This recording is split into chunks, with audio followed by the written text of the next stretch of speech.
આપણે સ્કૂલ વતી સૌ વિદ્યાર્થી મિત્રોને જય શ્રી કૃષ્ણ। ધોરણ 11 વિષય એકાઉન્ટ એમાં ભાગ 2 એમાં ચેપ્ટર નંબર 5 ધંધાકી એકમોના નાણાકીય હિસાબી પત્રકો એમાં આજે લેક્ચર નંબર 6 માં સૌ વિદ્યાર્થી મિત્રોનું ઓનલાઈન એજ્યુકેશન સિસ્ટમમાં હાર્દિક સ્વાગત છે। આપણે લાસ્ટ લેક્ચર નંબર 5 માં શું વર્ક કર્યું હતું તો કે લાસ્ટ લેક્ચર નંબર 5 ની અંદર આપણે पेज नंबर 113 ने 114 पर नफा नुकसान खातानो नमूनो એટલે नफा नुकसान खातानी विगतो याद होय तो पेज नंबर 113 ઉપરથી ચાલુ થતું તો नफा नुकसान खातुं मुद्दा नंबर આપણો 4 હતો याद होय तो એ પહેલા યાદી આપી દઉં। હવે તમને ખબર હોવી જોઈએ કે આપણો આ 5 વિડિયો તમે જોઈ લીધા છે। આ છઠ્ઠો વિડિયો લેક્ચર તમે જોઈ રહ્યા છો। ચેપ્ટર નંબર 5 ધંધાકીય એકમોના નાણાકીય પત્રકો હિસાબી પત્રકોનું બીજું નામ શું છે? આ ચેપ્ટરનું બીજું નામ બોલો બોલો બધાય। तो कि वार्षिक हिसाबों केना वार्षिक हिसाबों? एकांकी वेपारीना वार्षिक हिसाबों, भागीदारी पेढ़ीना वार्षिक हिसाबों के कंपनीना? बोलो। तो कि आपणे पहला पाया उपरथी शरूआत करीशुं। एकांकी वेपारी एने के वैयक्तिक मालिकीना वार्षिक हिसाबों भणाव छो। आ वार्षिक हिसाबोमां तमारे केटली वस्तु तैयार करवानी? तो कि वार्षिक हिसाबना 3 अंग तैयार करवाना छे। पहेलो अंग बोलो बधाय वेपार खातुं, बीजुं अंग नफा नुकसान खातुं, वार्षिक हिसाबનું ત્રીજું અંગ આના પછીનું કયું આવનારું છે? તો કે પાકું સરવૈયું। આ 3 અંગનો અભ્યાસ કરવાનો છે તો એના નમૂના પાકા કરીશું આપણે। મેં તમને કીધું હતું 5મા લેક્ચરમાં કે મારે વેપાર ખાતાનો નમૂનો ઓછામાં ઓછી 10 થી 15 વખત તમારી ફેરબુકમાં લખેલો જોશે। ઓછામાં ઓછી 10 થી 15 વખત। કેમ? ત્રણેયના નમૂના વેપાર ખાતાનો નમૂનો, નફા નુકસાન ખાતાનો નમૂનો અને પાકા સર્વેનો નમૂનો આની ઉપર જ આખો દાખલો ગણવાનો છે આપણે। જ્યાં સુધી નમૂના પાકા નહીં કરો, કડકડાટ પાકા કરેલા નહીં હોય ત્યાં સુધી દાખલામાં આપણને અડચણ ટ્રબલ ઊભી થાય એ પહેલાં મેં તમને કીધું છે। ફરી વખત અગેની યાદી આપું, લેક્ચરે યાદી આપીશ કે તમે હવે 11મું ધોરણ નથી ભણતા, તમે 12મું ધોરણ જ ભણો છો। 12મા ધોરણના જ વાર્ષિક હિસાબો તમે ભણો છો એમ માનીને તમારે હવે આગળ ઘડીભર તમે ભૂલી જાઓ કે અમે 11મામાં ભણીએ છીએ, તમે એમ ભૂલી જાઓ હવે તમે 12મામાં જ ભણો છો। તો તમારે 12મામાં ભણતા હોય તો 12માનો બોર્ડનો સિલેબસ તમે ભણો છો, બોર્ડનું પેપર તમારે આપવાનું છે। તો બોર્ડની બુક તમે ભણો છો, ટેક્સ્ટ બુક। તો હવે તમે બોર્ડ લેવલ ઉપર વર્ક કરવા માગતા હોય તો તમારે સિરિયસલી હું કહું એટલું તમારે વર્ક કરવું પડશે। વેપાર ખાતાનો નમૂનો પ્રામાણિકતાપૂર્વક કોને કોને કેટલી વખત લખ્યો છે એ મને જરાક મનોમન નક્કી કરી લેશે। કોને કેટલી વખત લખો? 1 વાર, 2 વાર, 3 વાર, 5 વાર, 10 વાર, 15 વાર? हाँ, બધું એકારે નહીં લખી નાખતા કે સાહેબે 10 વખત કીધું એટલે 10 વખત લખી નાખવાનું। એકાર નથી લખવાનો, રોજ 1 વખત લખો, 2 વખત લખો, સમય મળીએ લખતા જાઓ। બધું એકારે નથી કરવાનું। દાખલા તરીકે તમારે માનો કે તમારે 14 વખત લખવાનો તો રોજ 2 વખત લખો, લખતા કાંઈ વાર નહીં લાગે, અડધી કલાકે નહીં થાય। તો તમે એ રોજ 2 વખત લખો તો 7 દુ 14, 7 દીમાં લખાઈ જાય। વેપાર ખાતાનો નમૂનો પાકો થઈ જાય એટલે સીધો નફા નુકસાન ખાતાનો નમૂનો આજે આવે છે લેક્ચર નંબર 6 માં પેજ નંબર 115 ઉપર। મેં 114 ઉપર ગઈકાલ સુધી મેં વર્ક કર્યું, વિડીયો લેક્ચર 15માં જોઈ લીધું તમે। મેં કીધું હતું કે તમે આટલી વસ્તુ ફેરબુકમાં ઉતારી લેજો। મેં એક મારી ટેક્સ્ટ બુકમાં ફેરબુકમાંથી ફોટો પાડીને મેં તમને મોકલેલ છે, યાદ કરો। એમ લખ્યું હતું કે પેજ નંબર 113 ને 114 ઉપરની થિયરી ઉતારી લેજો। એ ઉપરાંત મેં તમને નફા નુકસાન ખાતાની વિશે થોડીક માહિતી મોકલી હતી, એ મારા ચોપડામાંથી ફોટો પાડીને મોકલ્યું હતું। એમાં મેં તમને 4 પેરેગ્રાફ પાડેલા હતા, એ થોડુંક સમજાવું છું। પછી હું આ નફા નુકસાન ખાતું એનો નમૂનો પેજ નંબર 115 ઉપર હું એનો નમૂનો મેં દોરેલો છે, એ નમૂનો સમજી લેશું આપણે। એક વસ્તુ આપણે સમજવાની છે, નફા નુકસાન ખાતાની ઉધાર બાજુની વિગતો સમજવી છે, નફા નુકસાન ખાતાની જમા બાજુ ક્યાંથી શરૂઆત થાય અને પછી શું લખવું છે એ આપણે સમજી લઈએ। નફા નુકસાન ખાતાની ઉધાર બાજુ ક્યાંથી શરૂઆત થાય અને પછી શું લખવું એ આપણે સમજવાનું છે। એક મુદ્દાઓ પર ધ્યાન આપવાનું છે અને શાંતિથી બરાબર વિડીયોને સાંભળવાનો છે।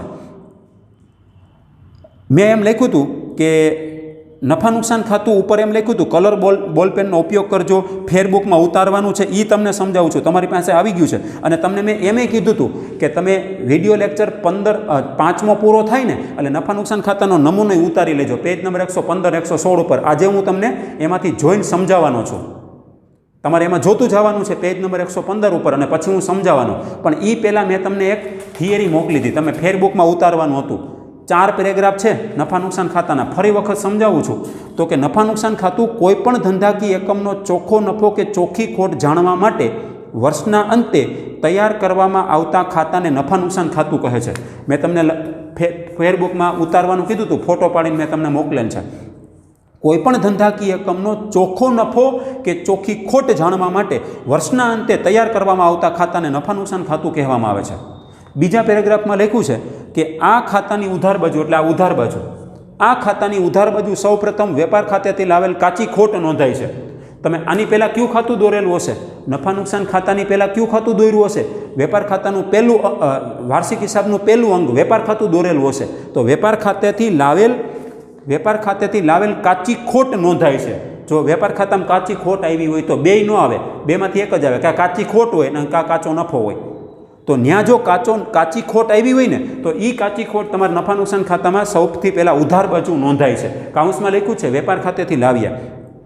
ઉપરાંત ઓફિસના ખર્ચા જો અહીં મેં લખ્યું છે, એટલે કે કાઉન્સમાં વહીવટી ખર્ચા, વેચાણ વિતરણના ખર્ચા, નાણાકીય ખર્ચા અને અન્ય પરચોણ ખર્ચા અને નુકસાન નોંધાય છે. એ તમારી ટેક્સ્ટ બુકમાં છે જ.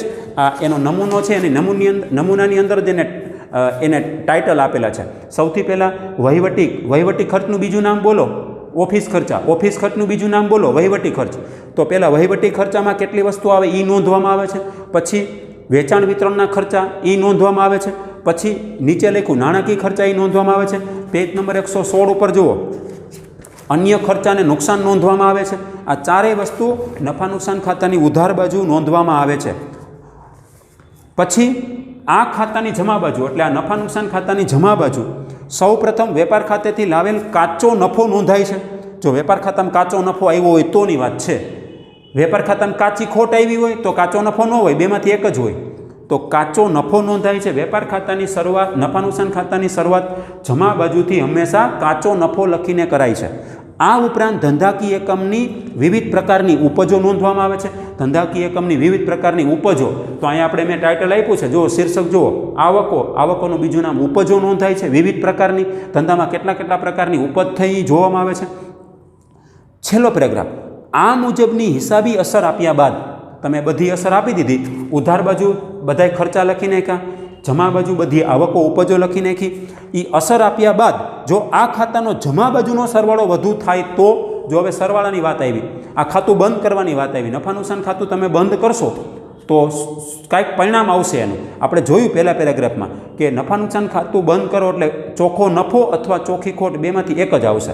એટલે કે આ ખાતાની બંધ કરતાં હિસાબી અસર આપ્યા બાદ આ ખાતાનો જમા બાજુનો જો સરવાળો વધુ થાય તો, હવે આપણે એક્ટિવિટી પ્રવૃત્તિ શું કરવાની, તો કે જમા બાજુનો જો સરવાળો વધારે થાય તો, જમા બાજુનો સરવાળો વધુ આવે તો તેને ઉધાર બાજુ લઈ જઈ તેમાંથી ઉધાર બાજુની વિગતો બાદ કરતાં મળતા તફાવતની રકમને ચોખ્ખો નફો કહેવાય. એટલે કે આ જમા બાજુનો સરવાળો, આ બધી રકમનો સરવાળો કરી અને ઉધાર બાજુની રકમનો સરવાળો કરીને અને બાદ કરવામાં આવશે, અને તફાવતની રકમને ચોખ્ખો નફો, એટલે કે અહીંયા દર્શાવવામાં આવશે, જે તફાવતની રકમ આવે એને ચોખ્ખો નફો કહેવાશે. તેવી જ રીતે જો આ ખાતાની ઉધાર બાજુ, એટલે આ ખાતું એટલે નફા નુકસાન ખાતું, નફા નુકસાન ખાતાની ઉધાર બાજુ, હું જે થિયરી સમજાવું છું એ થિયરી તમારે તમારી ફેરબુકમાં ભેગી રાખવાની, સમજવાની છે. અહીં હું સમજાવતો જાઉં ને ત્યારે તમારે ભેગી રાખવાની હોય.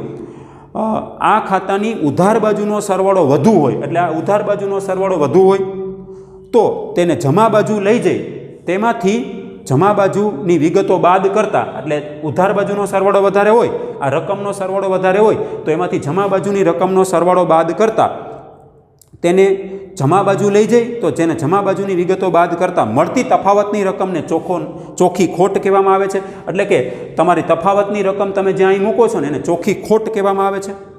હવે છેલ્લે એને ટૂંકમાં એવું લખ્યું છે તો કે છેલ્લી 2 લીટી, નફા નુકસાન ખાતાની જમા બાકી એટલે ચોખ્ખો નફો.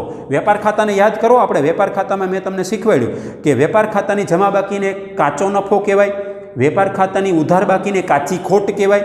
તો એવી જ રીતે હવે નફા નુકસાન ખાતાનું વિચારો, નફા નુકસાન ખાતાની જમા બાકીને ચોખ્ખો નફો કહેવાય અને નફા નુકસાન ખાતાની ઉધાર બાકીને ચોખ્ખી ખોટ કહેવાય. આ છે મેં તમને કીધું હતું કે ફેરબુકમાં ઉતારવાનું છે, કલર બોલપેનનો ઉપયોગ કરજો એવા શબ્દ વાપરેલા છે, તો એ તમે ઉતારી લીધું હશે.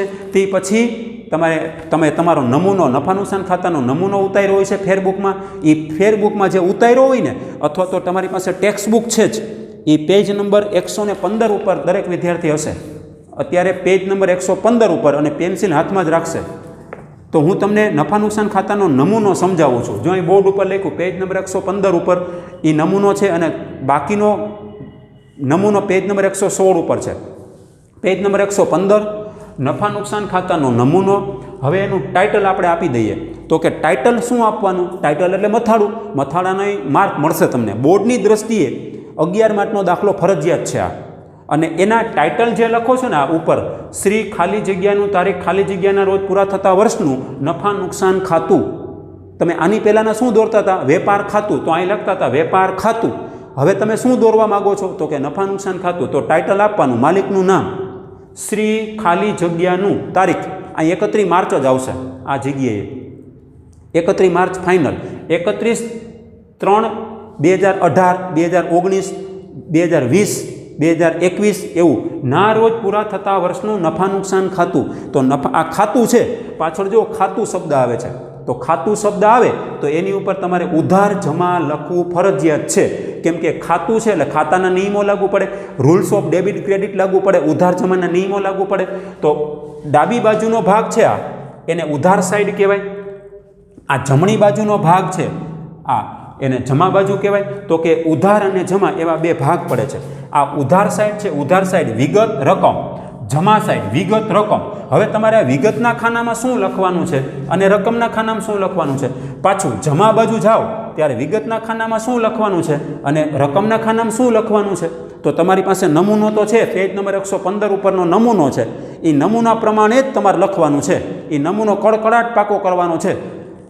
તો હવે હું તમને નમૂનો સમજાવું છું. એકો એક વસ્તુ કે વેપાર ખાતાની પહેલાં તો આપણે ઉધાર જમા બાજુ શું આવે અને ઉધાર બાજુ શું આવે એ સમજતા જઈએ.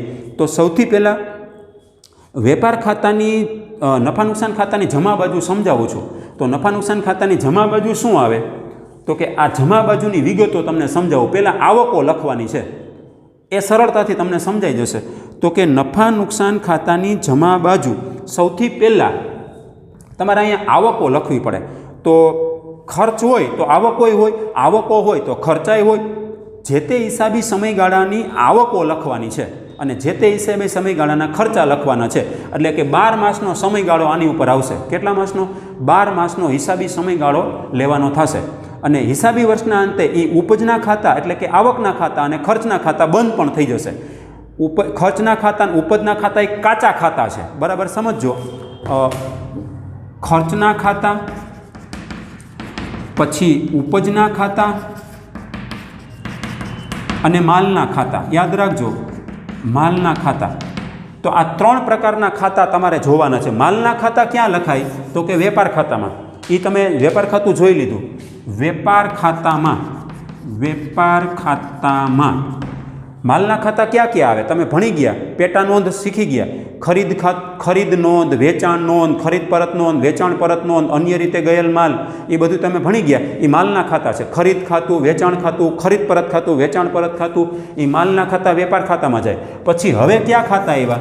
તો કે ખર્ચ અને ઉપજના ખાતા. ખર્ચના ખાતા નફા નુકસાન ખાતામાં ઉધાર બાજુ વહી જશે અને ઉપજના ખાતા નફા નુકસાન ખાતામાં જમા બાજુ વહી જશે. એટલે ખાતા વર્ષને અંતે બંધ થઈ જશે.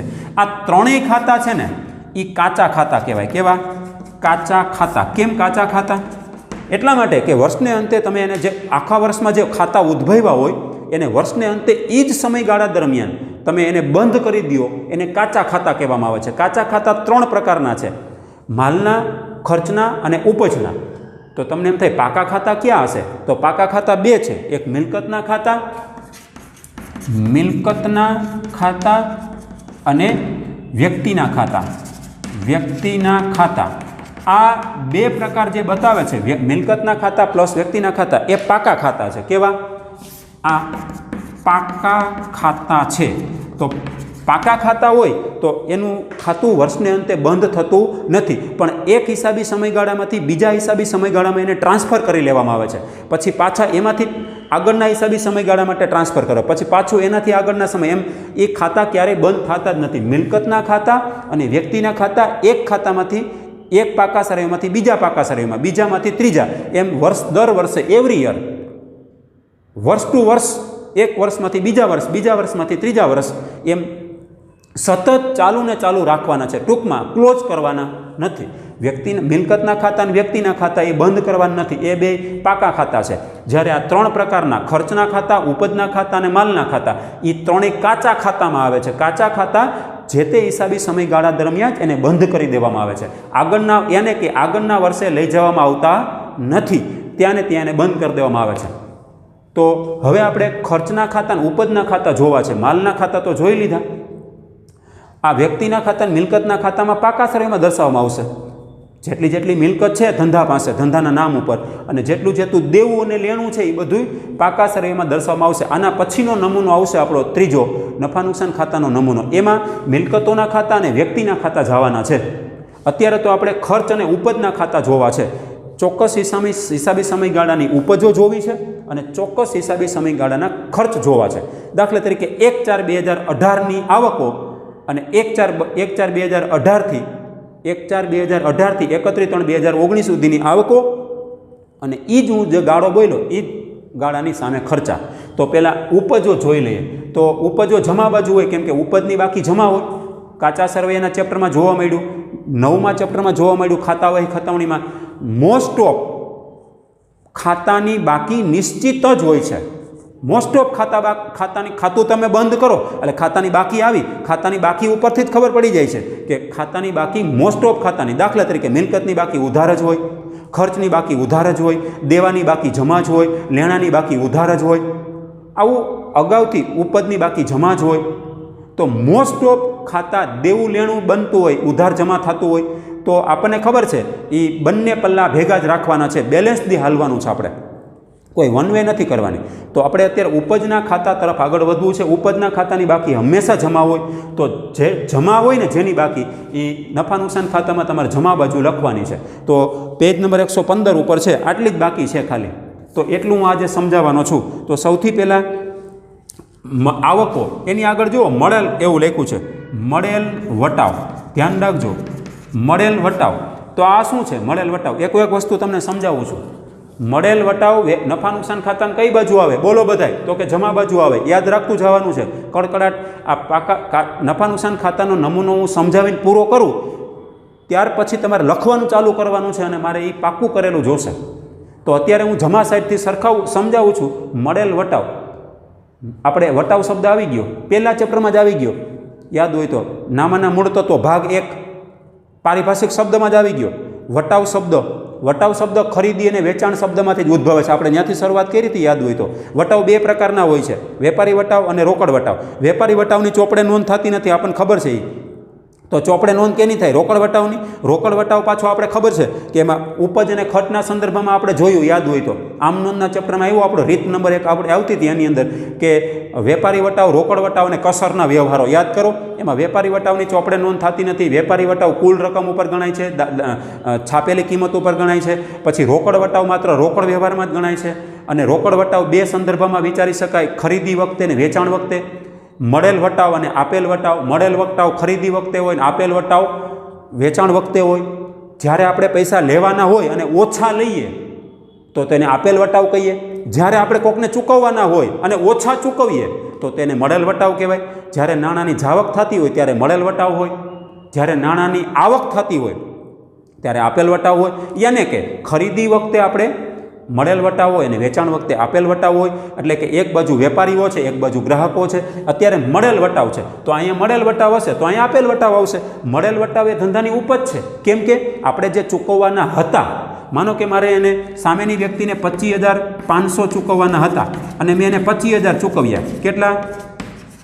25,000 ચૂકવ્યા. તો મેં કેટલા નથી ચૂકવ્યા? તો કે 500 રૂપિયા ઓછા ચૂકવ્યા, યાદ હોય તો આને કહેવાય મળેલ વટાવ. શું કહેવાય? મળેલ વટાવ. આ 500 રૂપિયા તમારા નફા નુકસાન ખાતામાં જમા બાજુ આવી જશે. એનું ખાતું ખોલ્યું હશે, ખાતાવહી ખતવણીમાં પહેલાં ખાતું ખોલ્યું હશે, મળેલ વટાવનું ખાતું બંધ કર્યું હશે, એની જમા બાકી આવી હશે, એને કાચા સર્વેમાં લઈ ગયા હશે અને કાચા સર્વેમાંથી ઉપાડી અને આપણે અહીંયા નફા નુકસાન ખાતામાં પહોંચાડી દીધા. જુઓ, કેમ કે કાચા સર્વે પાકું સર્વે નફા નુકસાન ખાતું બંધ કરી અને વર્ષના અંતે ચોખ્ખો નફો કે ચોખ્ખી ખોટ જાણવી છે. ધંધાનું પરિણામ જાણવું હોય તો તમારે નફા નુકસાન ખાતું બનાવવું પડશે. પછી આવે છે મળેલ ભાડું. આગળ જો મળેલ શબ્દ આવતું જશે, મળેલ ભાડું.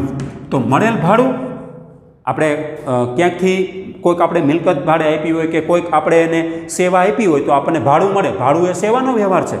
તો આગળ મળેલ શબ્દ છે તો મળેલ સમજી લેવાનું એ ધંધાની ઉપજ છે. તો ધંધાની ઉપજ હોય તો એ નફા નુકસાન ખાતામાં જમા બાજુ તમારે લખવી પડશે. માનો કે આપણા ધંધાએ કોઈ મિલકત કે પ્રોપર્ટી આપણે ભાડે આપી છે અથવા તો આપણે એને કોઈ સેવા આપી છે તો આપણે એ બદલાના વળતર સ્વરૂપે આપણે ત્યાંથી ભાડું લેવાનું થાય છે. તો ભાડું એ ધંધાની ઉપજ છે, જેને ઇંગ્લિશમાં આપણે રેન્ટ બોલીએ છીએ. તો ભાડું એ ધંધાની ઉપજ છે. મળેલ શબ્દ છે આગળ. મળેલ હોય એટલે તમારે નફા નુકસાન ખાતામાં જમા બાજુ લખવાનું. ત્યાર પછીની ઉપજ છે, જુઓ તમે જોતા જાજો પેજ નંબર 115 ઉપર. પછી મળેલ કમિશન આવે છે. મળેલ કમિશન. તો મળેલ કમિશન, કમિશન કયો, દલાલી કયો, આડત કયો, આપણે એને સેવા પૂરી પાડી. કમિશન એ સેવાનો વ્યવહાર છે. આપણે એને સેવા પૂરી પાડી, બદલામાં આપણને કમિશન આપણા ધંધામાં મળ્યું એટલે આપણા ધંધાની ઉપજ બને છે.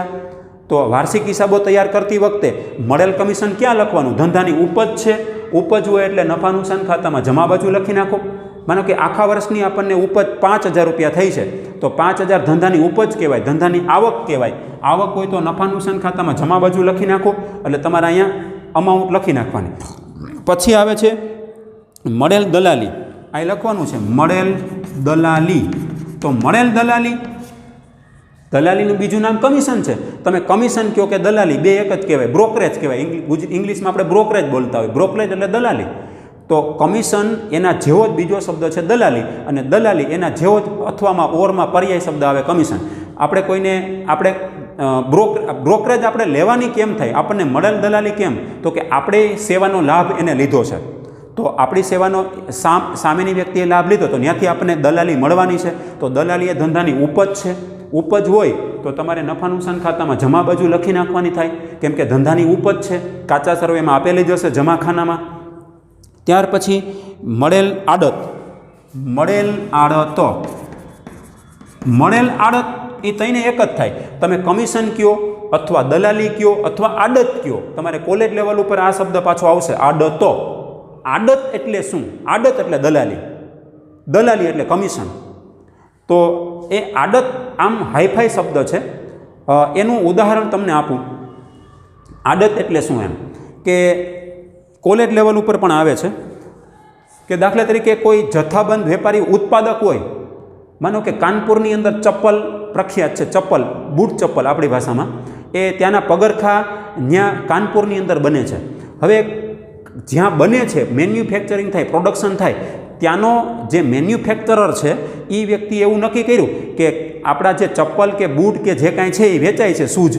તો એવું આપણે સૌરાષ્ટ્રની અંદર રાજકોટ શહેર છે, રાજકોટ શહેરની અંદર એ વેચવા છે આપણે. તો કેવી રીતે વેચવા? કોઈક માણા તો જોઈએ કે નહીં? તો માનો કે રાજકોટનો એક પ્રતિષ્ઠિત વેપારી છે અહીંયા. માનો કે એ પોતાનો બિઝનેસ તો કરે જ છે. એ પોતાના બિઝનેસ ભેગો જો એ કાનપુરના ઉત્પાદક જે છે એનો બૂટ ચપ્પલ પણ ભેગું વેચવાનું ચાલુ કરી દઈએ, એનું કામ આપણે કરવા માંડીએ, તો આપણે આખા વર્ષમાં જેટલા બૂટ ચપ્પલ આપણે એના વેચી દીધા ને એ બદલામાં આપણને આડત મળશે. ટૂંકમાં એનું કામ આપણે કરી દીધું, એનું વેચાણ આપણે કરી દીધું, આપણા ગોડાઉનમાં માલ રાખ્યો, પછી આપણે ધીમે ધીમે કરીને વેચવાનો પ્રયત્ન કર્યો. તો એનું કામ જે કરી દીધું ને તમે કાનપુરના વેપારીનું, તો બદલામાં તમને જે પૈસા મળે છે ને એને આડત કહેવાય. એ કોલેજ લેવલનો હાઈફાઈ શબ્દ છે. આપણે આડત બહુ ઓછી આવશે, આવવાની નથી. આપણે બે જ શબ્દ ફરે છે, કમિશન અને દલાલી, દલાલી ને કમિશન આગળ જતા. ટૂંકમાં તમારે એટલું યાદ રાખવાનું, આગળ મળેલ શબ્દ આવે તો તમારે એ ધંધાની ઉપજ કહેવાની છે. એટલે ક્યાં આવે? નફા નુકસાન ખાતામાં જમા બાજુ. પછી રોકાણોનું વ્યાજ. રોકાણોનું વ્યાજ. રોકાણોનું વ્યાજ. તો આ શું બતાવે છે? તો કે રોકાણો તમે ક્યાંક પૈસા રોક્યા છે. માનો કે ગવર્મેન્ટમાં પૈસા રોક્યા, ગવર્મેન્ટ સિક્યુરિટી પર છે, જામીનગીરીમાં રોકાણ કર્યું છે. માનો કે તમે બેંકમાં ડિપોઝિટ મૂકી છે, તો બેંકમાં ડિપોઝિટ મૂકી એનું વ્યાજ આવે છે. તો તમે રોકાણ કર્યું હોય ને, પૈસા રોક્યા હોય, આપણા ધંધામાંથી બહાર પૈસા જાય અને જે રિટર્ન મળે ને આપણને એને વ્યાજ કહેવાય. તો રોકાણોનું વ્યાજ એ ધંધા માટે શું છે? તો કે ધંધા માટે ઉપજ છે. તમે એને પૈસા આપ્યા હતા, બદલામાં તમને વળતર સ્વરૂપે રિટર્ન શું મળ્યું? વ્યાજ મળ્યું. તો વ્યાજ વર્ષના અંતે શું થાય? ધંધાની ઉપજ થાય. 31 માર્ચે જ્યારે વાર્ષિક હિસાબો તૈયાર કરશો તમે, વાર્ષિક હિસાબો, એમાં નફા નુકસાન ખાતું તૈયાર કરો ત્યારે કઈ બાજુ આવશે? તો કે નફા નુકસાન ખાતામાં જમા બાજુ તમારે રોકાણોનું વ્યાજ લખવાનું થશે. એ ધંધાની શું બને છે? રોકાણોનું વ્યાજ, ધંધાની ઉપજ. ત્યાર પછી આવે છે ધીરેલી લોનનું વ્યાજ. ધીરેલી લોનનું વ્યાજ. ધીરેલી એટલે આપેલી લોન. એટલે આ શું કહેવા માંગે? આપેલી લોનનું વ્યાજ. આપણા ધંધામાંથી આપણે કોકને લોન આપી, આપણા મિત્ર મંડળને, આપણા ભાઈબંધ દોસ્તારને આપણે લોન આપી છે.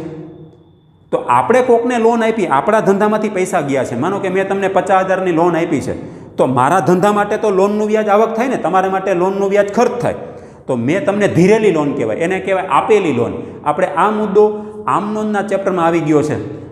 લક્ષ્મણ ચંડેરાવાળો દાખલો આવતો તો આપણે યાદ હોય તો, એમાં લોન અને લોનના વ્યાજના પ્રશ્નો ઊભા થતા હતા, યાદ હોય તો એ લોનનું વ્યાજ ધંધા માટે ખર્ચે હોય અને લોનનું વ્યાજ ધંધા માટે ઉપજ. અત્યારે ઉપજ છે ધંધા માટે. કેમ ઉપજ છે? કેમ કે આપણે કોકને લોન આપી છે ને, આપણે કોકને લોન આપીએ તો ત્યાંથી લોનનું વ્યાજ શું થાય? વર્ષના અંતે આપણે માટે આવક થાય ધંધાની, તો ધંધાની આવક કહેવાય. લોનનું વ્યાજ ધંધાની આવક છે. પછી ઉપાડ પરનું વ્યાજ. ઉપાડ પરનું વ્યાજ, તો આ શું છે? નામ જ એનું ઉપાડ છે. ઉપાડ એ માલિક સાથે જોડાયેલો શબ્દ છે. ઉપાડ એ વ્યક્તિ ખાતામાં આવે છે. તો માલિક સાથે જોડાયેલો વ્યવહાર. ધંધાનો માલિક ધંધામાંથી ઉપાડ કરે છે, પૈસા લઈ જાય, રૂપિયા રોકડા લઈ જાય, અને વર્ષને અંતે એ ઉપાડ પર ધંધાને વ્યાજ ભરવાનું છે. આપણે આમનોંધના ચેપ્ટરમાં ભણી ગયા. હિસાબનીશ તરીકે તમારે ધંધાનું નામું લખવાનું છે, નહીં કે માલિકનું. યાદ કરો, હિસાબનીશ તરીકે તમારે ધંધાનું નામું લખવાનું છે, નહીં કે માલિકનું. તો માલિક એનો અર્થ એમ થાય, માલિક અને ધંધો એ કાયદેસરની દ્રષ્ટિએ ધંધાની લીગલી જોવા જઈએ, કાયદાની દ્રષ્ટિએ જોવા જઈએ તો બે અલગ છે. તો એક બાજુ ધંધો છે, એક બાજુ માલિક છે. માલિકે ધંધાને જ્યારે પૈસા આપ્યો એને મૂડી કહેવાય, આપણી ભાષામાં રોકાણ કહેવાય. પણ ધંધો માલિકને આપે એને શું કહેવાય? તો કે ઉપાડ કહેવાય. ધંધો માલિકને આપે તો ઉપાડ કહેવાય. કેમ કે ધંધાના માલિકે ધંધામાંથી પૈસા લીધા, એટલે માલિક એ વ્યક્તિ છે, વ્યક્તિ ખાતાનો નિયમ લાગુ પડે, લાભ લેનાર ખાતે ઉધાર. તો વર્ષના અંતે એનું વ્યાજ દેવાનું છે. કોણ? માલિક કોને આપશે? ધંધાને. અને માલિક ધંધો શું કરશે? વસૂલ કરશે. ઉપાડનું વ્યાજ ધંધા માટે ઉપજ બનશે, અને મૂડીનું વ્યાજ ધંધા માટે ખર્ચ બનશે. ખર્ચ બને તો ઉધાર બાજુ જાય, ઉપજ બને તો જમા બાજુ આવે. એટલે ઉપાડનું વ્યાજ ધંધા માટે ઉપજ છે. પછી ઘાલખાદ પરત. ઘાલખાદ પરતો. તો ઘાલખાદ પરત શું છે? બરાબર સમજી લઈએ આપણે, પ્રેક્ટિકલી સમજી લઈએ આપણે.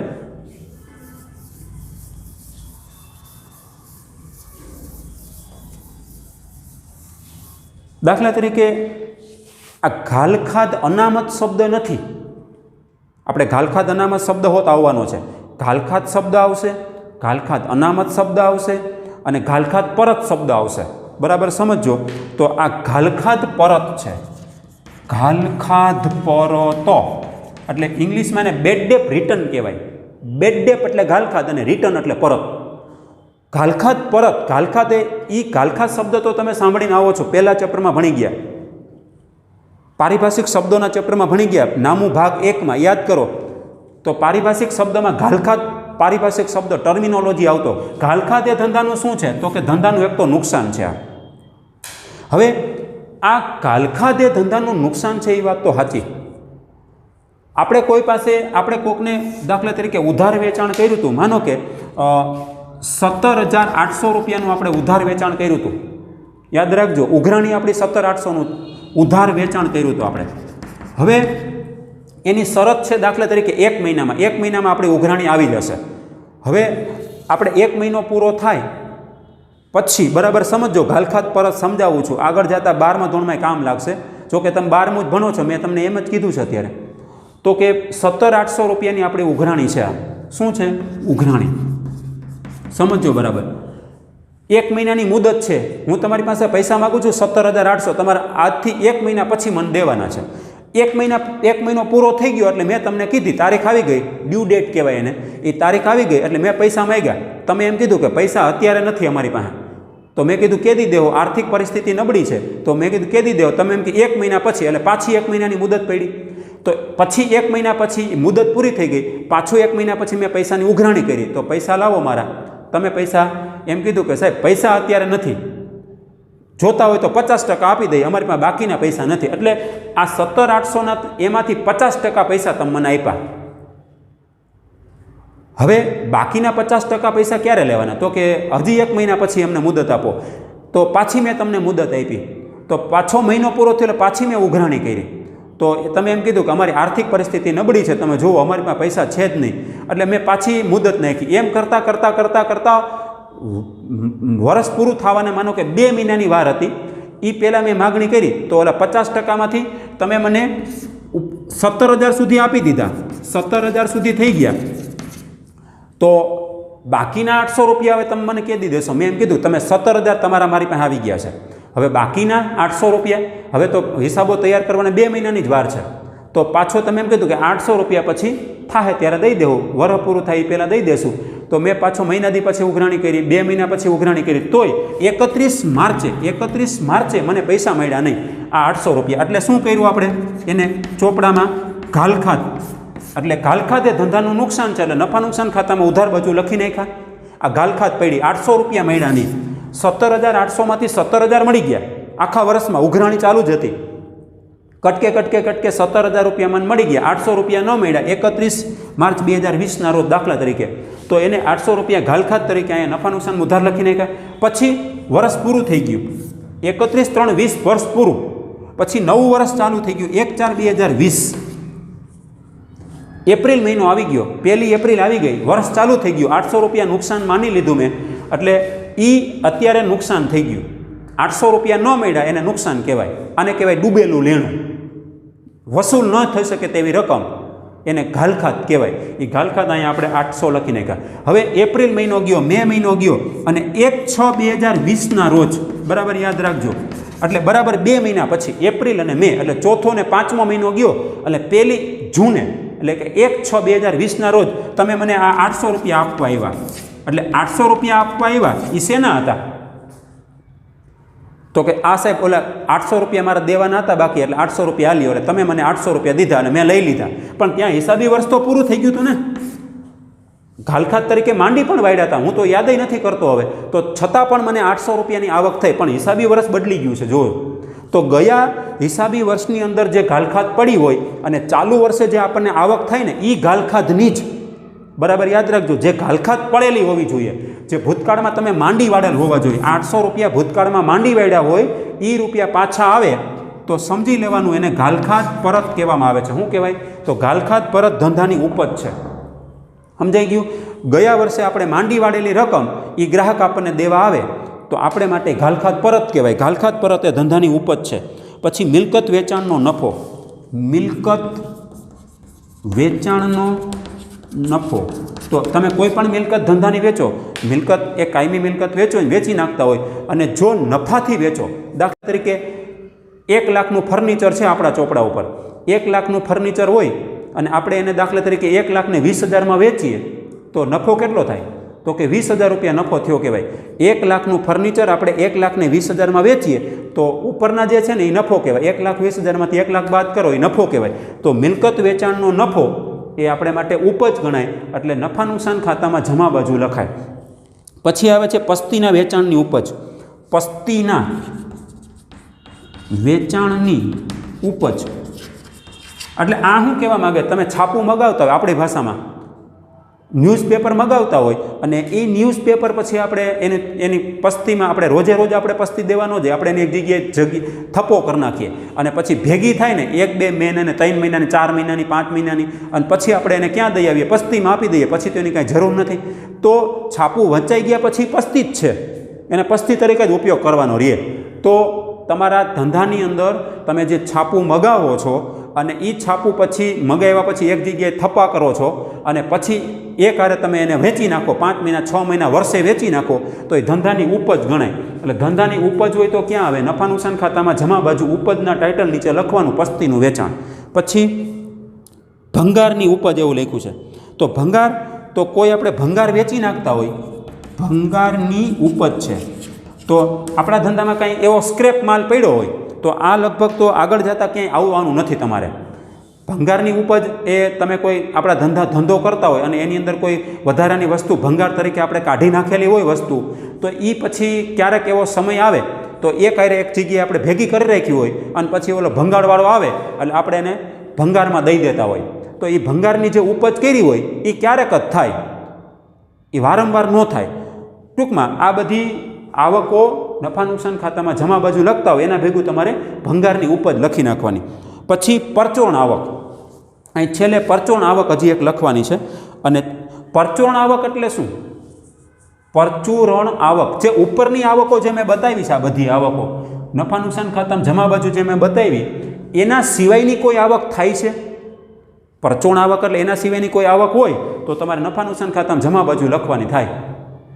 પરચોણ આવક એટલે નફા નુકસાન ખાતાની આ જે લેખી આવકો એના સિવાયની કોઈ આવક હોય જેનું કોઈ નામ ન હોય તો એવી આવક તમારે નફા નુકસાન ખાતામાં જમા બાજુ લખવાની. એના પછી લખ્યું છે ઉમેદવારનું પ્રીમિયમ. આ તમારા માટે સાવ નવું કહેવાય.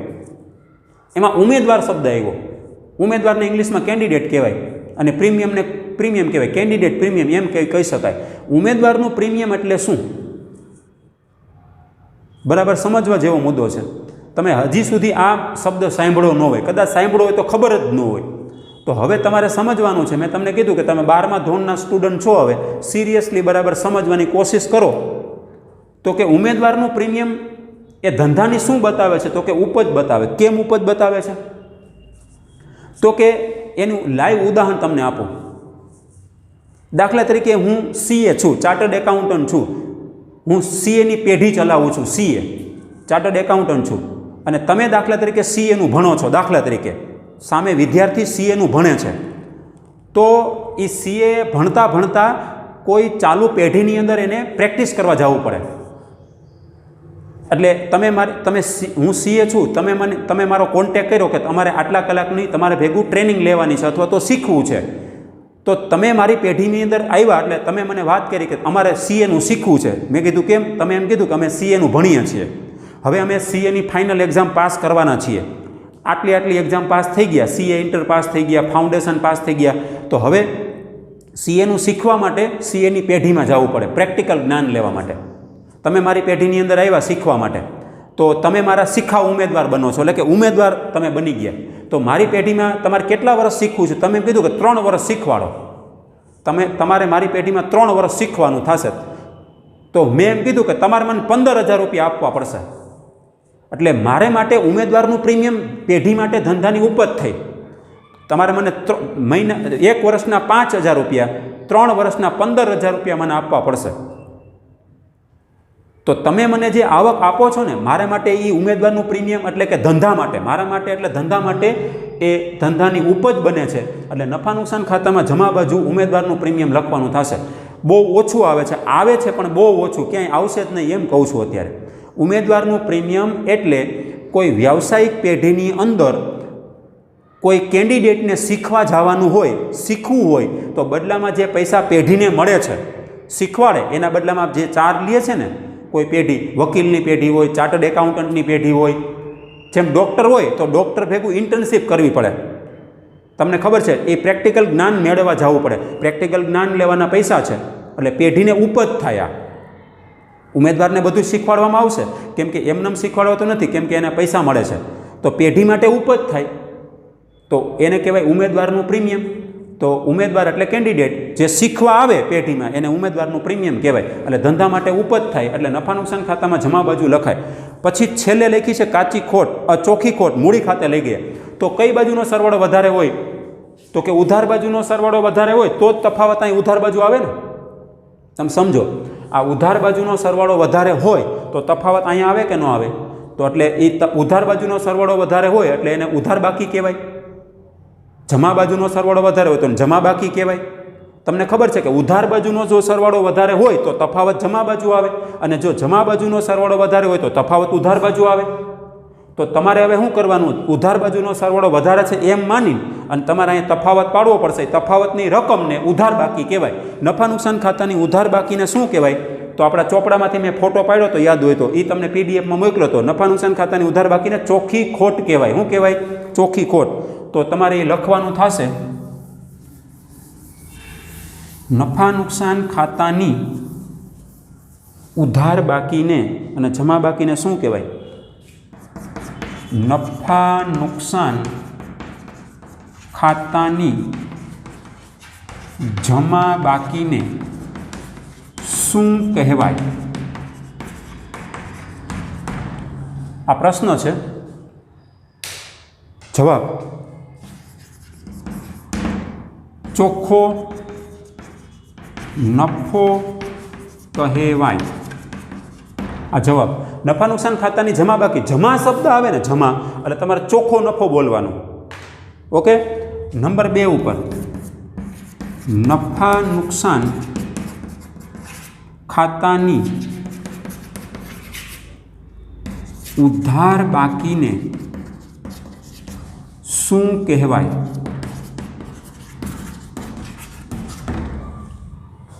એનો જવાબ આવશે આ આવડી જાય ને, આ જમા બાકીને શું કહેવાય? જો જમા બાકી આવે તેનો ચોખ્ખો નફો કહેવાય, પણ ઉધાર બાકી આવે તો આપણે નામા પદ્ધતિના 2 પિલર છે, એક ઉધારનું પિલર છે, એક જમાનો પિલર છે. ક્યારેક ઉધાર શબ્દ ઉધાર બાકી નીકળે તો ક્યારેક જમા બાકી નીકળે. તો ઉધાર જમા બાકીને તો આપણે લેબલ મારી દીધું ચોખ્ખો નફો, પણ ઉધાર બાકી નીકળે તો ઉધાર બાકીને શું કહેવાય? ચોખ્ખી ખોટ કહેવાય. હવે આ 2 વસ્તુ છે ને તમારે રફ બુકમાં લખવાની. રફ બુકમાં 5 વાર લખવાનું, 5 વાર લખવું. અને આ પણ હું લખું? રફ બુકમાં 5 વાર લખવું. યાદ રાખો, નફા નુકસાન ખાતાની જમા બાકીને શું કહેવાય? તો કે ચોખ્ખો નફો કહેવાય. રફ બુકમાં 5 વાર લખવાનું. પહેલાં પ્રશ્ન લખવાનો, પછી જવાબ લખવાનો, પછી બીજો પ્રશ્ન. નફા નુકસાન ખાતાની ઉધાર બાકીને શું કહેવાય? ચોખ્ખી ખોટ કહેવાય. રફ બુકમાં 5 વાર લખવાનું. હોમવર્ક છે આ, યાદ રાખજો. HW. હવે આટલું થઈ જાય એટલે આ નફા નુકસાન ખાતાની જમા બાકી મેં આજે સમજાવી દીધી છે. કડકડાટ એકો એક વસ્તુ તમને ઉદાહરણ આપીને મેં સમજાવી છે. તો આમાં હવે ભૂલ ન થાય એટલું યાદ રાખજો. તમે જ્યારે દાખલો ગણો ત્યારે પ્રોપર તમારો આન્સર આવવો જોઈએ કે આ વસ્તુ મારે નફા નુકસાન ખાતામાં જમા બાજુ જ લખવી છે. આટલી વસ્તુ તમારે નફા નુકસાન ખાતામાં જમા લખવાની. અને હા, એ યાદી આપી દો કે કોઈ એક દાખલામાં આટલી બધી આવક નહીં આવે. કોઈ એક દાખલો તમે પસંદ કરશો, દાખલો ગણવાનું ચાલુ કરશો એટલે આટલી બધી આવક ન આવે. એમાંથી 3 કે 4 આવક જ આવશે. દાખલાએ 3 કે 4 આમનો જ 4-5 આવક આવશે, વધારે આવક આવશે નહીં. આ આવકો તમારે યાદ રાખવી પડશે. આનાથી વિશેષ વધારે કંઈ હશે જ નહીં. તો નફા નુકસાન ખાતાની જમા બાકી હોમવર્કમાં તમે શું કરશો? તો કે હોમવર્કમાં નફા નુકસાન ખાતાની જમા બાજુની વિગતો બરાબર સમજી લેજો. તમે એકવાર રકમ ફેરબુકમાં તો ઉતારી જ લીધો આ નમૂનો. હવે આ 6થા લેક્ચરના અંતે હોમવર્ક શું કરવું? તો કે નફા નુકસાન ખાતાની જમા બાજુની વિગતો રફ બુકમાં 5 વાર લખવાનું. 5 વાર લખવું. આમ કરીને તમે પાકું કરો. પહેલાં જમા બાજુની વિગતો પાકી કરી નાખો. શું? પછી આપણે ઉધાર બાજુની વિગતો પાકી કરી લેશું. તો એ ઉધાર બાજુની વિગતો આપણે લેક્ચર નંબર 7માં જોઈ લેશું. અત્યારે આપણે લેક્ચર નંબર 6માં આટલું રાખીએ છીએ. એનું હોમવર્ક છે નફા નુકસાન ખાતાની જમા બાજુની વિગતો રફ બુકમાં 5 વાર લખવાનું છે. અને આ પણ તમારે 5-5 વાર લખવાનું હોમવર્ક. નફા નુકસાન ખાતાની જમા બાકીને શું કહેવાય? ચોખ્ખો નફો. નફા નુકસાન ખાતાની ઉધાર બાકીને શું કહેવાય? ચોખ્ખી ખોટ. 5 વાર 5 વાર. પણ બધું રફ બુકમાં જ છે, ધ્યાન રાખજો, ફેર બુકમાં નથી. ઓકે, હવે નફા નુકસાન ખાતાની ઉધાર બાજુ શું આવે? નફા નુકસાન ખાતાની ઉધાર બાજુ બધા ખર્ચા આવે. ઉપજો બધી જમા હોય તો ખર્ચા કઈ બાજુ આવે? જેમ ઉપજો એમ ખર્ચાય હોય ને ધંધામાં. ખર્ચ વગર તો ઉપજ થઈ જ ન હોય. પહેલાં ખર્ચ કરવો જ પડે. એમનેમ તો ઉપજ થાય નહીં. એટલે ખર્ચા તો હોય જ, ખર્ચા વગર બને જ નહીં. અને ખર્ચાનું લિસ્ટ બહુ મોટું છે. પેજ નંબર 115 ઉપર જુઓ, આવડું મોટું લિસ્ટ છે. વહીવટી ખર્ચા, ઓફિસ ખર્ચા, પછી વેચાણ વિતરણના ખર્ચા, નાણાકીય ખર્ચા, અને પેજ નંબર 16 ઉપર જુઓ અન્ય ખર્ચા નુકસાન. આ ખાનું છે ને, આ ખાનું એવા એને 1.5 પેજ ભરી દીધા. આખું પેજ નંબર 115 ને 116 ઉપર ગયા. તો લેક્ચર નંબર 6 આપણે અહીંયા પૂર્ણ કરીએ છીએ. પૂર્ણ થતાં પહેલાં યાદી આપી દઉં, આટલું તમારે હોમવર્ક કરવાનું થશે રફ બુકમાં. યાદ રાખજો, ખાસ આટલું પાકું કરી રાખો અને વેપાર ખાતાનો નમૂનો વારંવાર લખવાનો પ્રયત્ન કરો, વારંવાર, ફ્રિકવન્ટલી. જ્યાં સુધી ન સમજાય ત્યાં સુધી વેપાર ખાતાનો નમૂનો કડકડાટ કરી નાખો. તે પછી નફા નુકસાન ખાતાનો નમૂનો કડકડાટ થઈ જાય પછી આપણે એનો નફા નુકસાન ખાતાનો દાખલો ગણવાનો છે. અને એ દાખલો કડકડાટ તમને ક્યારે આવડશે? તમે એના નમૂના પાકા કરેલા હશે તો. ઓકે, તો આ ઉધાર બાજુની વિગતો હું બાકી રાખું છું, એ લેક્ચર નંબર 7માં સમજાવીશ. Okay, lecture number clear? Lecture number 6 અહીંયા પૂર્ણ થાય છે.